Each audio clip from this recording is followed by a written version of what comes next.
I'm Adrian Seet and you are watching Nightline, news making the headlines. Malaysia set to address a Palestinian situation at APEC. Also, nursery owners to contact parents of absent children in new compulsory SOPs.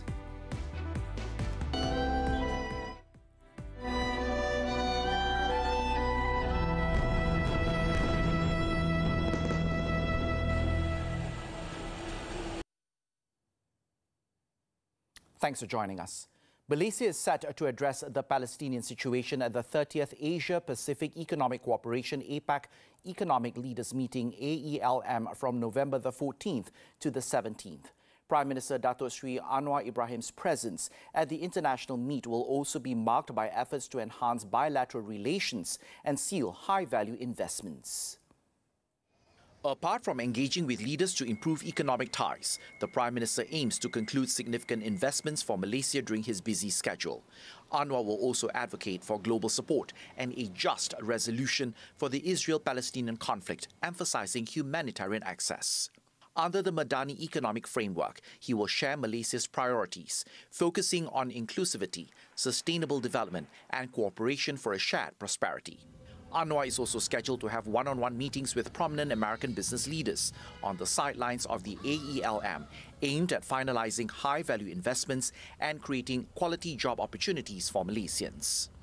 The Prime Minister is also expected to witness the signing of an agreement between BlackBerry and the Malaysian Communications and Multimedia Commission (MCMC) on cybersecurity cooperation.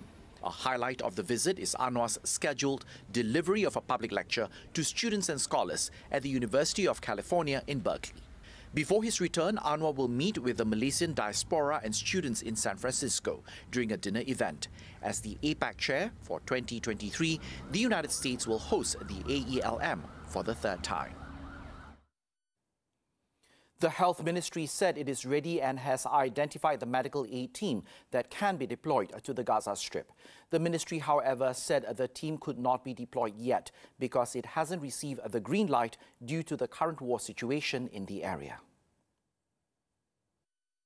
In a statement, the ministry said that the team's deployment will be made through the cooperation of the Foreign Ministry and other public agencies, as well as coordination by the International Red Crescent movement.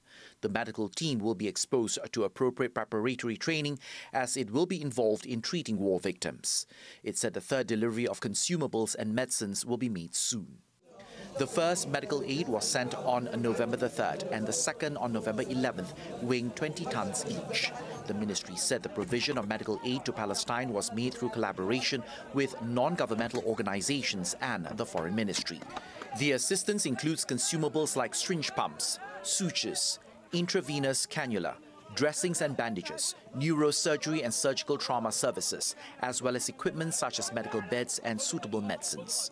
It said the additional facilities were aimed at meeting the urgent and much-needed service requirements of the people in Gaza.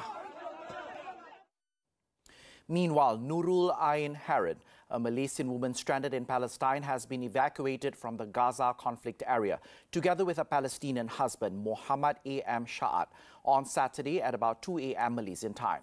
The Foreign Ministry said the couple was brought to safety through the Rafah border crossing, and the evacuation was facilitated by the Malaysian ambassador to Cairo and other embassy officials. As soon as Nurul Ain and her husband arrived at the crossing, she was contacted by the Prime Minister Datuk Sri Anwar Ibrahim and Foreign Minister Datuk Sri Zamri Abdul Kadir, who had asked how they were doing via a video call from Mecca. Assalamualaikum. Assalamualaikum warahmatullahi. Masya Allah. Alhamdulillah. Alhamdulillah. No. Itu yang, ya. Berkat doa Datuk Seri di sana juga. Alhamdulillah.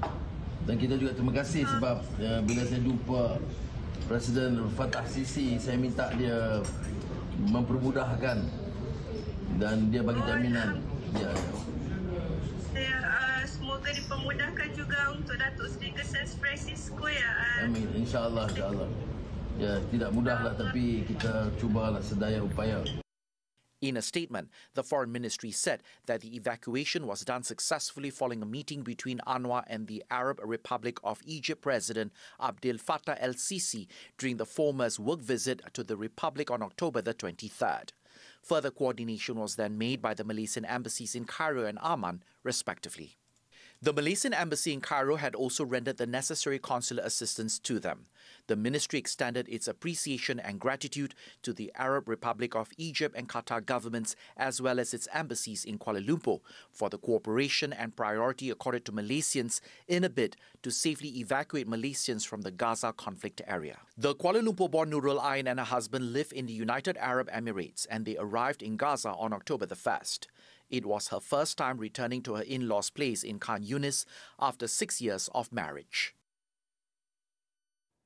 After two of Gaza's largest hospitals cease operations, a premature baby and two patients have died in Gaza's Al-Shifa hospital on Monday, bringing the death toll to 6 babies and 9 patients. Al-Shifa and Al-Quds hospital have stopped taking new patients due to Israeli bombardment and shortages of medicine and fuel, as the World Health Organization called for an immediate ceasefire to prevent rising deaths. The WHO has said that up to 650 patients, 500 health workers, and about 1,500 internally displaced people remain at the hospital with no safe passage out, as Israeli snipers continue to fire at anyone near the Al-Shifa hospital, trapping thousands inside. More than half of the 35 hospitals in Gaza are no longer operational amid Israel's bombardment and ground operations in the enclave, and more than 11,100 Palestinians have been killed in Israeli attacks on Gaza since October the 7th, although the number has not been updated since contact was lost with key hospitals on Friday.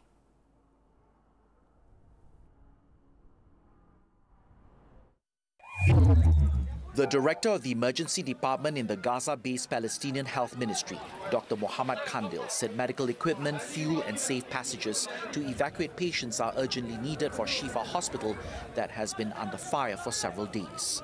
According to the Health Ministry, the patients include 36 babies who are at risk of dying due to the lack of functional incubators, as medical staff are blocked by Israeli forces and can barely care for those inside. There is no service for pediatric patients in the northern area. 5 kids in the pediatric ICU left alone in Rantisa Hospital, and we don't know what's going on with them. The communication were lost, so they might be dead or alive. So now in Shifa Hospital they cannot deal with the dead bodies. So fuel as well and basic medical supply needed in the southern hospital like Nasser Hospital, European Gaza Hospital, because now there is a huge pressure on the health system with lack of fuel, with lack of medical equipment.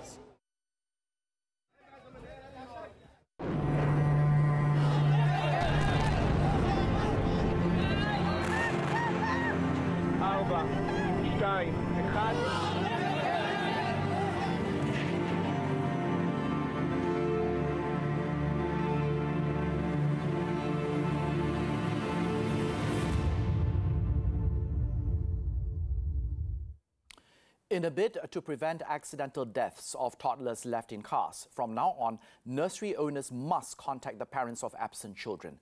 This strict SOP is necessary, according to Women, Family and Community Development Minister Datuk Sri Nancy Shukri, following the recent cases of parents forgetting to drop off their children at daycare facilities.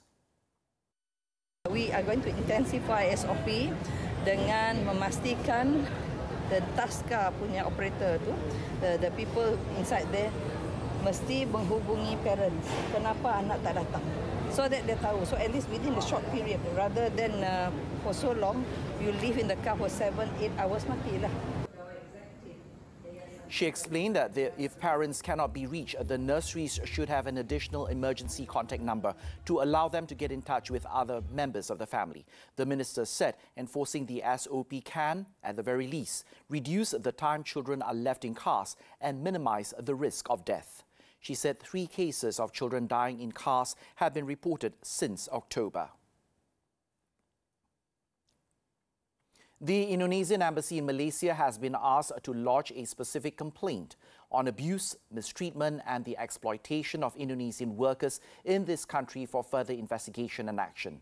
Immigration Director General Dato' Ruslin Jusoh said that so far he has not received any official complaint from the Indonesian embassy regarding the matter. In a statement on Monday, Ruslin said the Home Ministry and the Immigration Department take this issue seriously and will not compromise with any employers who abuse and mistreat foreign workers. He added that strict action will be taken against employers who commit an offence related to the hiring of foreign domestic workers, including hauling them to court and blacklisting them. He said this in response to the statement by the Indonesian ambassador to Malaysia, Dato' Hermono, regarding the issue of the mistreatment of Indonesian domestic workers in this country on Sunday. Hermono was reported as saying that approximately 90% of the complaints received by the Indonesian embassy were related to domestic helpers. This signaled a distressing trend that called for an amicable resolution by Malaysian employers and stringent enforcement by authorities. Ruslin assured him that the Immigration Department is consistently working with relevant agencies to curb the exploitation of foreign workers, including those from Indonesia, and urged the public to also report such matters to the authorities. As of October the 16th, a total of 447,094 Indonesian workers hold a temporary working visit pass, of which 57,916 were domestic workers.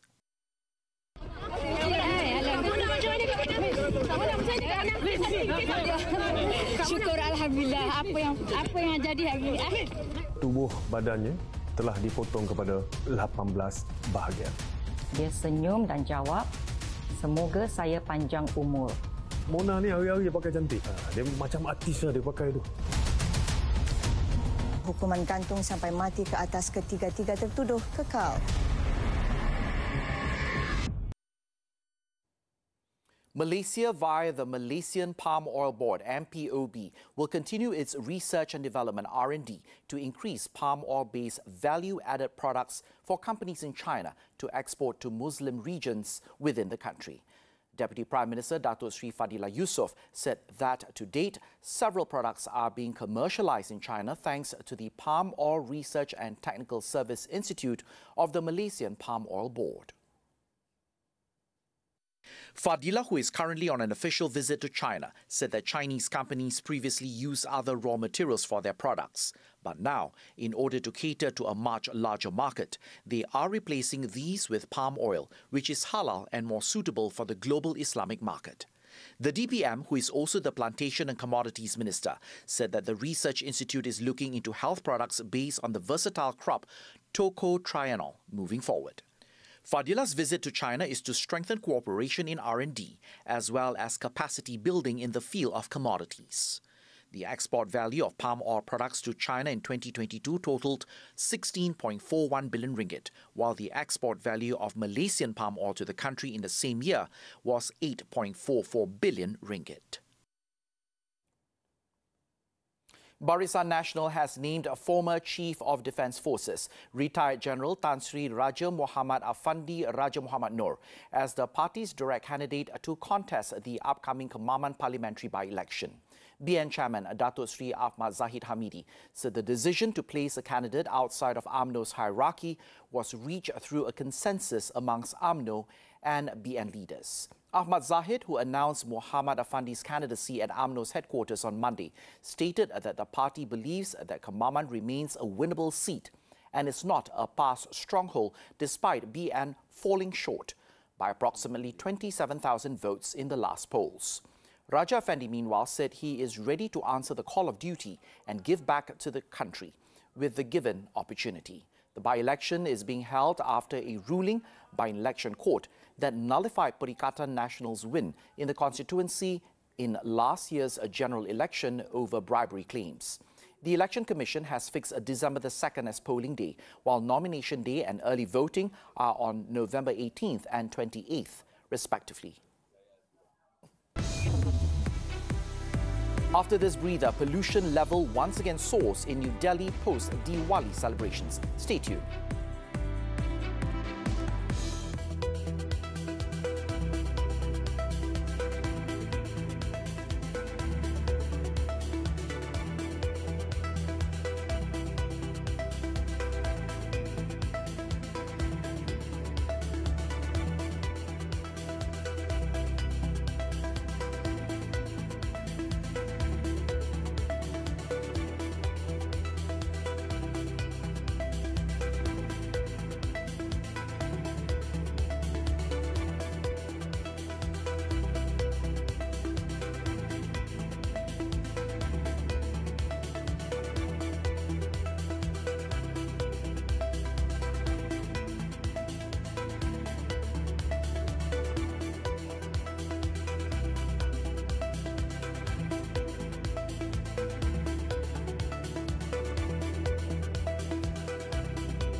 brought back former leader David Cameron as foreign minister on Monday in a reshuffle triggered by his firing of Interior Minister Suella Braverman after her criticisms of the police threatened his authority.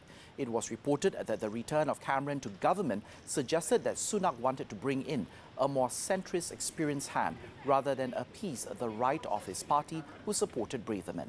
Last week, the ever-controversial Braverman defied Sunak in an unauthorized article accusing the police of double standards at protests, suggesting they were tough on right-wing demonstrators but easy on pro-Palestinian marchers.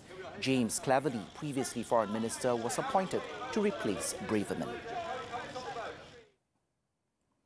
Over in India, a thick layer of smog engulfed New Delhi on Monday as the air quality dropped after the Diwali festival.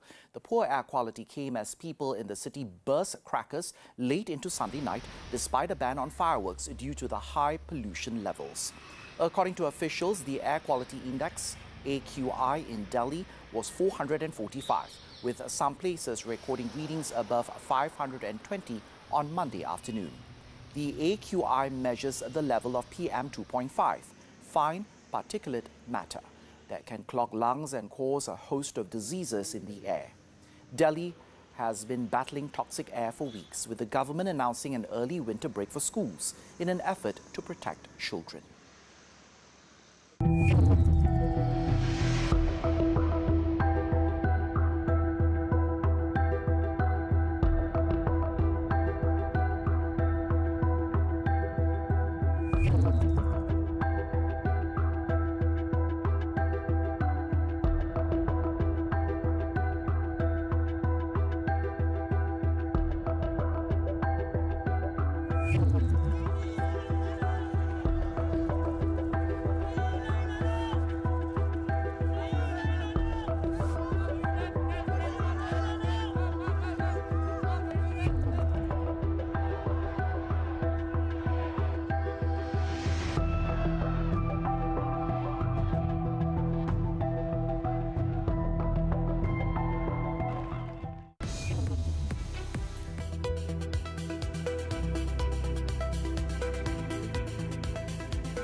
Sports, tennis, the 2023 ATP Finals. Novak Djokovic will finish the year as world number one for a record-extending 8th time after beating Holger Rune 7-6, 6-7, 6-3 in their green group opener in Turin. The 20-year-old Rune claimed his first break to lead 3-2 before Djokovic hit back and went on to win the opening set, a tiebreak. Despite Rune's resilience and a successful second set victory, the Serb broke the streak in the deciding set, ending the Danish youngster's challenge. Earlier, the home favourite and fourth seed Yannick Sinner delighted the home crowd after trashing down Stefano Tsitsipas 6-4, 6-4. The 22-year-old Italian was dialed in from the outset of the prestigious year-end event in Turin, striking his flat ground strokes cleanly to rush the Greek. Sinner hit through the court, blasted 22 winners and successfully targeted Tsitsipas' backhand to earn his 58th win of the season after 1 hour and 25 minutes. Sinner will go head-to-head with Djokovic in the next match on Wednesday. On to football. Bayer Leverkusen equalled their best ever start to a Bundesliga season as they returned to the top of the table with a dominant 4-0 win over Union Berlin on Sunday. Take a look. The home side took the lead after 24 minutes as Alex Grimaldo skillfully chipped a dipping shot over Union goalie Frederick Renau. Despite Union Berlin's efforts in holding the match, Odilon Kosunu managed to double the lead in the second half before Jonathan Tah hammered in a corner in the 73rd minute. Nathan Teller then added the finishing touch, scoring 10 minutes later to seal the 4-0 victory. With this win, Leverkusen have now amassed 31 of a possible 33 points after 11 matches, equal to the record set by Pep Guardiola's Bayern Munich in 2015-2016.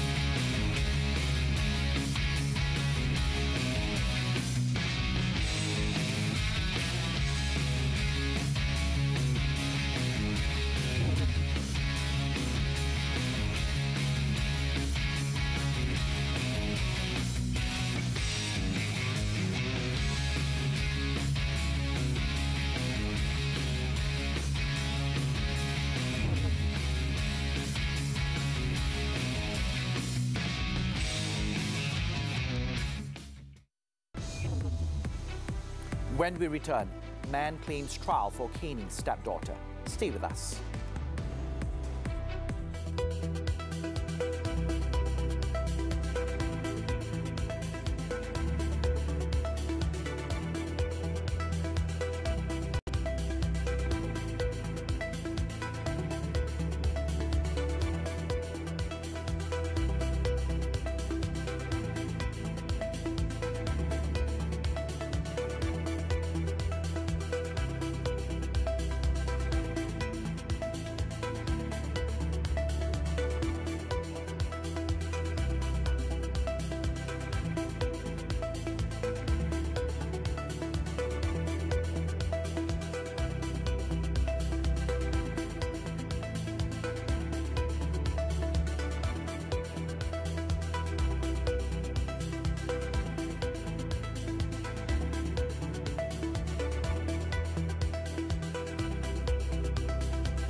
Selangor, 6 individuals, including 3 civil servants, have been detained for allegedly extorting and wrongfully confining a man.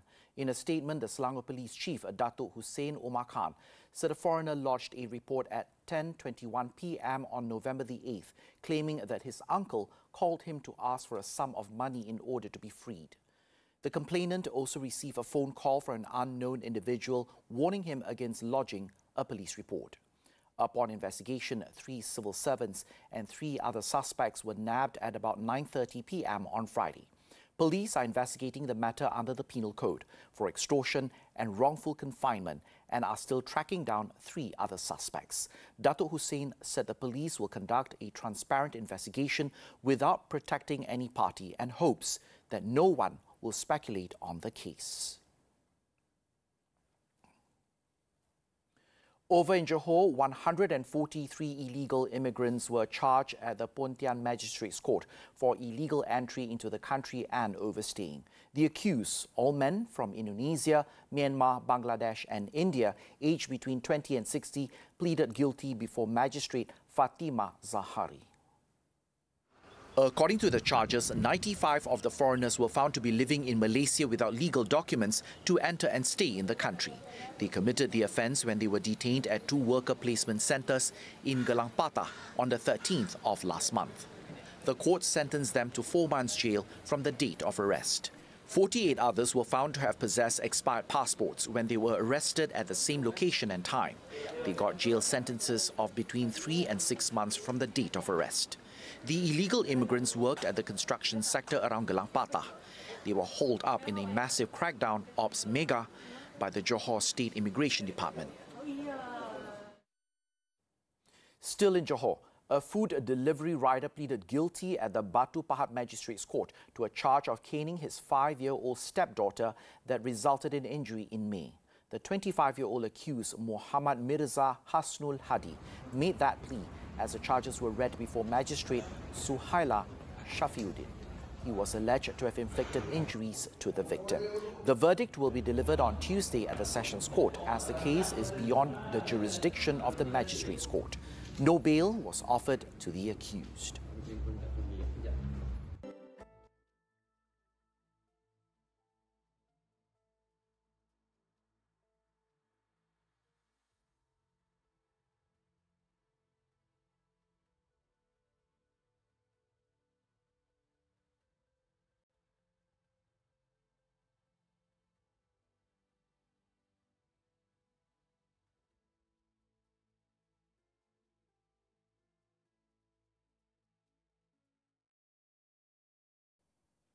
As we wrap up Nightline this time around, let's take a look as Chilean breast cancer survivors compete in a traditional Chinese dragon boat race for rehab and fostering community ties. With that, I'm Adrian Seet. Thank you for watching and stay safe, Malaysia.